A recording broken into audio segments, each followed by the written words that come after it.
জুলাই সনদের আইনি ভিত্তি দিতে হবে এ পয়েন্টে আমরা সবাই একমত। আইনি ভিত্তিটা কোন ফর্মে হবে এটা নিয়েই আজকে আলোচনার মূল বিষয়।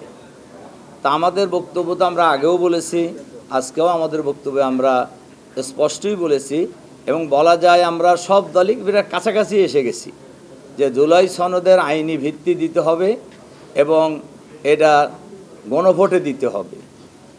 এইটার কিন্তু এক জায়গায় এসে একটু দ্বিমত কারুর আছে, তবে আমাদের ধারণা এই পয়েন্টেও আমরা সবাই একমত হয়ে যাব যে জুলাই সনদের আইনি ভিত্তি দেওয়ার ক্ষেত্রে কনস্টিটিউশন অর্ডার যেটা আমরা আগেও বলেছি এর ভিত্তিতেই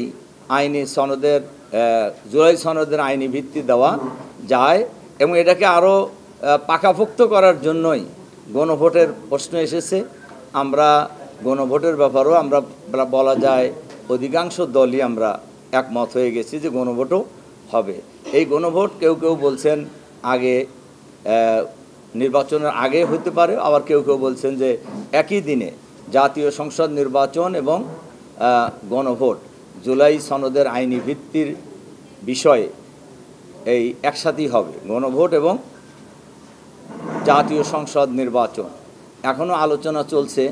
আমার ধারণা আমরা অধিকাংশ রাজনৈতিক দলই এ ব্যাপারে আগামী দিনে ঐক্যমত পোষণ করব এবং জুলাই সনদের আইনি ভিত্তি হয়ে যাবে ইনশাআল্লাহ। আপনারা তো জাতীয় নির্বাচনের প্রস্তুতি নিচ্ছেন, যেহেতু মানে ফেব্রুয়ারির প্রথমার্ধে ভোট, সেক্ষেত্রে যদি জাতীয় সনদ বাস্তবায়নের ভিত্তিতে যদি নির্বাচনটা হয় তাহলে কি ফেব্রুয়ারিতে নির্ধারিত সময়ে ভোট গ্রহণ সম্ভব? সব মশার বিরুদ্ধে সুরক্ষা দিতে এলো বসুন্ধরা এক্সট্রিম অ্যারোসল, মশার বিরুদ্ধে এক্সট্রিম সুরক্ষা। আমরা মনে করি এটা সম্ভব। নির্বাচন খালি আমরা প্রস্তুতি নিতেছি না, সব দলই যারা নির্বাচন করতে ইচ্ছুক সবাই নিচ্ছে এবং আমাদের ধারণা এটা আইনি ভিত্তি দেওয়ার পর জুলাই সনদের ভিত্তিতেই জাতীয় নির্বাচন সম্পন্ন করা সম্ভব।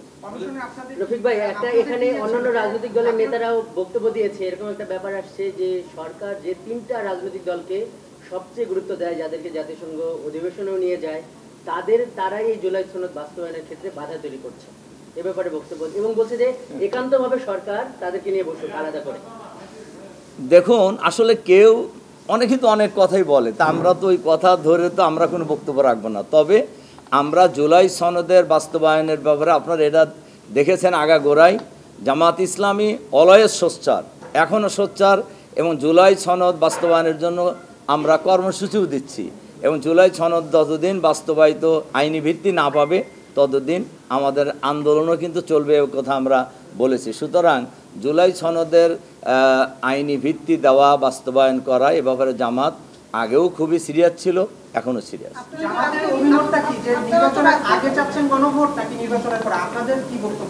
আপনারা তো রাষ্ট্রের সর্বোচ্চ যে মানে ফোরাম, সেই ফোরামই আলোচনা করছেন, আবার সাথে রাজপথে আন্দোলন করছেন, তাহলে বিষয়টা কেমন হয়ে গেল না? আসলে দুটো কি একসঙ্গে চলতে পারে না? এটা আমাদের যে দাবি দেওয়া আদায় হয়ে গেলে তার আমাদের আন্দোলন থাকবে না।